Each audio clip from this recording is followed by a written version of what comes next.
கடவுள் நம்பிக்கையும் ஜோதிட நம்பிக்கையும் கொண்ட ஆன்மீக அன்பர்களுக்கு காமதேனு அஸ்ட்ரோ சர்வீஸ் சார்பாக வாழ்த்துக்களுடன் வணக்கம். துலாம் ராசியினருக்கு 2026 சனீஸ்வர பயிற்சி என்ன செய்ய போகின்றதுன்னு இந்த வீடியோவில் பார்க்கலாங்க. துலாம் ராசியினருக்கு மட்டுமே மாரகாதிபதி, பாதகாதிபதி, 6ஆம் அதிபதி, 8ஆம் அதிபதி, 12ஆம் அதிபதினு எந்த விதமான கெடுதல் கொடுக்கக்கூடிய ஆதிபத்தியங்கள் எதுவுமே இல்லாமல் 4ஆம் இடமாகிய கேந்திரத்திற்கும் 5ஆம் இடமாகிய திரிகோணத்திற்கும் அதிபதியாகி எப்போதுமே நல்ல பலன்களை மட்டுமே செய்யக்கூடியவராகின்றார் சனீஸ்வர பகவான். 4ஆம் இடத்துக்கும் 5ஆம் இடத்துக்கும் அதிபதி 6ஆம் இடத்தில், அதாவது ரண ருண ரோக சத்ருஸ்தானத்தில் அமர்வதென்பது நன்மைகளை அவ்வளவாக செய்யாதுங்க. ஆனால் நீங்கள் இதனால் முடிய கேள்விப்பட்டதெல்லாம் 6ஆம் இடத்தில் சனீஸ்வரன் அமர்ந்தால் எதிரிகள் இருக்க மாட்டார்கள், எதிர்ப்புகளே இருக்காது, கஷ்டங்கள் தீர்ந்துவிடும், நோய்கள் குணமாகிவிடும், கோர்ட்டு கேஸு வம்பு வழக்கு பஞ்சாயத்துக்கள்லாம் முடிவுக்கு வந்துவிடும் அப்படின்னு தான் நீங்கள் கேள்விப்பட்டிருப்பீங்க. ஏன்னா சனீஸ்வர பகவானுக்கு 3, 6, 11 நல்லதும்பாங்க. அது ஜோதிடத்தின் அடிப்படை விதி. ஆனால் ஒரு நல்ல ஒரு 4ஆம் இடத்துக்கு 3இல் மறைந்து 6ஆம் இடத்தில் பயணம் செய்ய போகும் சனீஸ்வர பகவான், 5ஆம் இடத்துக்கு 2இல் அமர்ந்து 6ஆம் இடத்தில் பயணம் செய்ய போகும் சனீஸ்வர பகவான் என்ன செய்ய போகின்றார் அப்படின்னு கொஞ்சம் நம்ம டீட்டெயிலாகவே பார்க்கலாங்க. யூஸ்வலாக எல்லாமே சொல்கிற மாதிரி நான் சொல்ல மாட்டேன். நான் கொஞ்சம் எல்லாத்தையும் இப்போ உள்ளே பூந்து அலசி ஆராய்ந்து தான் சொல்லுவேன். நான் உங்களுக்கு நன்மைகளை மட்டுமே செய்ய கடமைப்பட்ட, நன்மைகளை மட்டுமே செய்ய ஆசைப்படும் சனீஸ்வர பகவான் உங்கள் ராசியாதிபதி சுக்கிரனுக்கு ஆத்மார்த்தமான நண்பர். அது மட்டும் இல்லாமல் இப்போது சனீஸ்வர பகவான் பயிற்சியாகும் வீடு நவகிரகங்களிலேயே மிகவும் அமைதியான, சாந்தமான, நல்ல குண அதிசயங்களை கொண்ட குரு பகவானின் வீடு. அது மட்டுமல்லாமல் மீனத்தில் சனீஸ்வர பகவான் சஞ்சரிக்கும் காலகட்டத்தில் ஏதேனும் ஒரு வகையில் குரு பகவானின் 9ஆம் பார்வையையும் இல்லைன்னா அந்த 7ஆம் பார்வையையும் பெற்றுக்கொள்கிறார். அவர் வக்ரம் அதிச்சாரம் எப்படி போனாலுமே இந்த ஒரு 30 மாதமாக குரு பகவானோட பார்வையில் தாங்க இருக்காரு. அதனால் கோடியாக கொட்டி கொடுக்கலைனாலுமே உங்களை கைவிட மாட்டார். துலாம் ராசியினருக்கு கஷ்டமே கொடுக்க மாட்டார் சனீஸ்வர பகவான். குரு பகவானின் மீன வீட்டில் சனீஸ்வர பகவான் பயணம் செய்வதன் முக்கியத்துவம் என்ன, அதன் மகத்துவம் என்ன அப்படின்னு தனி வீடியோவே போட்டிருக்கோங்க. டிஸ்கிரிப்ஷனில் லிங்க் இருக்குங்க, கிளிக் பண்ணி பார்த்துக்கோங்க. தாய்க்கு செலவு பண்ண வேண்டிய நிலை உண்டாகுங்க. அது தாய்க்கு உடல்நலை பாதிப்போ இல்லை அவங்க ஏதாவது கடனை வாங்கி வச்சு நீங்கள் அந்த கடனை கட்டுற மாதிரியோ அந்த தாய் வகையில் உங்களுக்கு செலவுகள் கண்டிப்பாக உண்டுங்க. குழந்தைகளுக்கான செலவு, அதாவது ஸ்கூல் ஃபீஸு, காலேஜ் ஃபீஸு, குழந்தைகளை வெளிநாடுகளுக்கு படிக்கவோ வேலைக்கோ அனுப்புவதற்காக வீசா வாங்கும்போது செலவு, ஃப்ளைட் டிக்கெட் வாங்கும்போது செலவு, இல்லையா குழந்தைகளின் கல்யாண செலவு, பெண் குழந்தைகள் இருந்தால் அவங்களுடைய வளைகாப்பு செலவு, பிரசவ செலவுன்னு குழந்தைகளுக்கான செலவுகள் வரிசையாக லைன் கட்டி நிற்குங்க. அதில் எந்த சந்தேகமும் இல்லை. கடன் வாங்கிக்கிட்டே தான் இருப்பீங்க நீங்கள். ஆனால் என்ன நல்ல விஷயம்னா நீங்கள் யார்கிட்ட கேட்டாலும் எப்போ கேட்டாலும் இம்மிடியேட்டாக கடன் கிடைக்கும். நல்ல செலவுக்கு தாங்க நீங்கள் கடன் வாங்குவீங்க. ஏன்னா துலாம் ராசினர் எப்போவுமே பணத்தை பார்த்து செலவு பண்ணுவாங்க. ஒரு நல்ல விஷயத்துக்கு தான் யூஸ் பண்ணுவாங்க.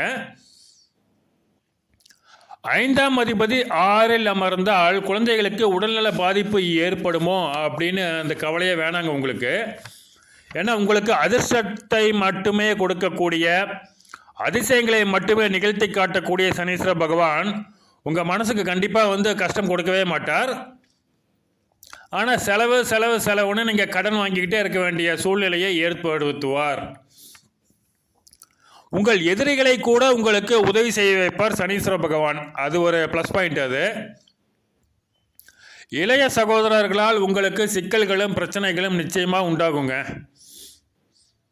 அவங்க ஏதோ உங்ககிட்ட பணம் கேட்டாங்கன்ட்டு நீங்கள் வந்து வெளியில் கடன் வாங்கி நீங்கள் உங்கள் சகோதரர்களுக்கு அதாவது தம்பிக்கு கொடுத்தீங்கன்னா அது உங்களுக்கு வந்து பெரிய சிக்கலாக முடியும். வண்டி, வீடு, நிலம் போன்றவற்றால் சிக்கல்கள் தோன்றும் என்று பொதுவாகவே சொன்னாலும் வாகனங்கள் மூலமாக தாங்க உங்களுக்கு சிக்கல்கள் அதிகம் உண்டாகும். வாகனங்கள் ஓட்டும் போதும் வாகனங்கள் வாங்கும் போதும் விற்கும் போதும் மிகுந்த கவனம் தேவை. தயவு செஞ்சு நீங்கள் வந்து இப்போ வண்டியில் போனீங்கன்னா யாராச்சும் லிஃப்ட் கேட்டால் லிஃப்ட் கொடுக்காதீங்க. நீங்கள் நடந்து போகும்போது யாராச்சும் வண்டியில் போனீங்கன்னா நீங்களும் லிஃப்ட் கேட்காதீங்க. நீங்கள் வந்து இந்த வாகன பயணங்களை முடிந்த அளவு தவிர்ப்பது நல்லது. கல்வி பயிலும் துலாம் ராசியினருக்கும் எல்லாமே நல்லபடியாக நடக்குங்க. வேலை வாய்ப்புகள் உங்களுக்கு மனதிற்கேற்ற வகையில் நினைத்தபடியே அமையும். சொந்த தொழில் வியாபாரம் செய்வோர் மட்டும் அப்பப்போ கொஞ்சம் வந்து சலிச்சுக்குவீங்க.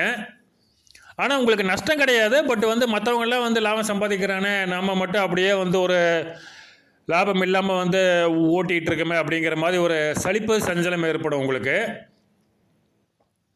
உங்கள் பார்ட்னர்ஸ் வந்து உங்களுக்கு பக்கபலமாக இருப்பாங்க. கணவன் மனைவிக்கிடையே காணப்பட்ட மனஸ்தாபங்கள், மனக்கசப்புகள் கண்டிப்பாக நீங்கும். தாய்மாமன் மாமனார் வகையில் உங்களுக்கு உதவிகள் நிச்சயமாக கிடைக்கும். அதில் எந்த சந்தேகமே கிடையாதுங்க. இதை என்னால் நிச்சயமாகவே சொல்ல முடியுங்க. அந்த தாய்மாமன் வகையில் வந்து உங்களுக்கு எல்லா விதமான நன்மைகளும் நடக்கும். வெளியூர் வெளிமாநிலம் இல்லைன்னா வந்து இப்போ வெளிநாடு போய் நம்ம வியாபாரம் செய்யலாமா அப்படின்னு கூட நீங்கள் யோசனை பண்ணுவீங்க. எப்படி பார்த்தாலும் இன்னும் ஒரு 3 ஆண்டுகளுக்கு வேலை, தொழில், வியாபாரத்தில் எந்த பிரச்சனையும் இல்லை, எந்த விதமான பின்னடைவும் இல்லை. பணப்புழக்கத்திற்கும் பார்த்தீங்கன்னா எந்த பாதிப்புமே உங்களுக்கு வந்து கிடையாதுங்க. உங்கள் வேலை வியாபாரத்தில் லாபம் கிடைத்தோ இல்லை கடன் வாங்கியோ எப்படியாவது பணம் உங்கள் கையில் இருக்கும். நீங்கள் கடனாக வாங்கிய பணத்தை அடுத்தவர்களுக்கு கடனாக கொடுத்து, முக்கியமாக தம்பிக்கு கடனாக கொடுத்து சிக்கலுக்கு மாட்டிக்கொள்ள வேண்டாம். விசாக நட்சத்திரத்தினருக்கு மட்டும் சனீஸ்வர பகவானுடைய ஸ்பெஷல் கவனிப்பு கண்டிப்பாக உண்டுங்க. இது ஏன்னா 2025 நவம்பர் மாதமே ஒரு 2-3 வீடியோ போட்டோம். அதில் வந்து இப்போ அந்த விசாக நட்சத்திரத்துக்கு வந்து இந்த ஆண்டு ரொம்ப அற்புதமாக இருக்கும் எல்லா வகையிலையுமே. அதனால் வந்து அந்த வீடியோக்கும் வந்து டிஸ்கிரிப்ஷனில் லிங்க் இருக்குங்க, கிளிக் பண்ணி பார்த்துக்கோங்க. நீங்கள் பரிகாரம்னு எதுவும் நீங்கள் வந்து பண்ணவே வேண்டியது இல்லைங்க. ஏன்னா துலாம் ராசியினருக்கு பரிகாரம் எதுவும் செய்யாமலேயே பக்கத்துணையாக பக்க பலமாக உதவி செய்பவர் சனீஸ்வர பகவான். ஆனால் அந்த ஒரு பரிகாரம்னு சொல்லி ஒரு தப்பான விஷயத்தை வந்து எல்லாருமே பண்ணிகிட்ருக்காங்க. துலாம் ராசியினரான நீங்களுமே அதை சனீஸ்வர பகவானுக்கு பண்ணியிருப்பீங்க. அந்த பரிகாரத்தை இனிமேல் கண்டிப்பாக பண்ணாதீங்க. அது என்ன பரிகாரம், அதை ஏன் பண்ணக்கூடாது, அதை பண்ணுனா என்ன ஆகும் அப்படின்னு அதுக்கு ஒரு தனி வீடியோ போட்டிருக்கோங்க. டிஸ்கிரிப்ஷன் லிங்க் இருக்குங்க, அதை கிளிக் பண்ணி நீங்கள் பார்த்துக்கலாம். அசைவம் சாப்பிடக்கூடாது என்பது ஒரு முக்கியமான விஷயங்க. அசைவம் சாப்பிடாம என்னால் இருக்க முடியாது அப்படின்னு நீங்கள் சொன்னீங்கன்னா, சனிக்கிழமைகளில் வியாழக்கிழமைகளில் மட்டுமாவது அசைவம் சாப்பிடாமல் இருப்பது நல்லது. லக்ஷ்மி நரசிம்மர், சக்கரத்தாழ்வார் கோயில்களுக்கு அடிக்கடி செல்ல வேண்டியது காலத்தின் கட்டாயம். நீங்கள் ஒரு 30 மாதத்துக்கு அடிக்கடி போகணுங்க. வாய்ப்பு கிடைத்தால் காளகஸ்தி மற்றும் குருவாயூர் சென்று வழிபடவும். இது ஏன் சொல்கிறேன்னு பார்த்தீங்கன்னா, நீங்கள் காளகஸ்தி போகும்போது உங்களுக்கு அந்த ராகு கேதுவால் உண்டாக்கக்கூடிய சில இடைஞ்சல்கள் கம்மியாகிடும். குருவாயூர் பார்த்தீங்கன்னா உங்களுக்கு வரப்போகிற குரு பெயர்ச்சிக்காகவும், துலாம் வந்து வாயு ராசி அப்படிங்கிறதுக்காகவும் நீங்கள் வந்து அங்கே குருவாயூர் போனால் நல்லாயிருக்குங்க. காளகஸ்தி குருவாயூர் ரெண்டுமே வந்து இப்போ வாயு ஸ்தலம் தான். அதனால் துலாம் ராசினர் வந்து இப்போ எப்போ நினச்சாலும் காளகஸ்திக்கோ குருவாயூருக்கோ கண்டிப்பாக போகலாங்க. சனீஸ்வர பகவானின் எடுபடியான ராகுவை திருநாகேஸ்வரம் சென்று வணங்கி வந்தால் அவ்வப்போது உங்களுக்கு அதிர்ஷ்டம் எட்டி பார்க்கும். அதாவது இந்த லாட்ரி, இந்த சூதாட்டம் மாதிரிங்க, அவ்வப்போது உங்களுக்கு அதிர்ஷ்டம் எட்டி பார்க்கும். மேலும் கம்ப்யூட்டர், எலக்ட்ரானிக்ஸ், மொபைல் ஃபோன், மதுபான விற்பனை, மாமிச விற்பனை போன்றவற்றில் லாபம் கிடைக்கும். உங்களை வந்து மதுபானம் குடிக்கக்கூடாதுன்னு சொல்லியிருக்கேங்க, மாமிசம் சாப்பிடக்கூடாதுன்னு சொல்லியிருக்கேன். ஆனால் நீங்கள் வந்து மதுபானம் விற்பனை செய்வதும், மாமிச வகைகளை விற்பனை செய்வதும் உங்களுக்கு கண்டிப்பாக லாபத்தை கொடுக்கும். அதனால் இந்த சனீஸ்வர பயிற்சியில் வந்து நீங்கள் உங்களுக்கு பண கஷ்டம் கண்டிப்பாக இருக்காதுங்க.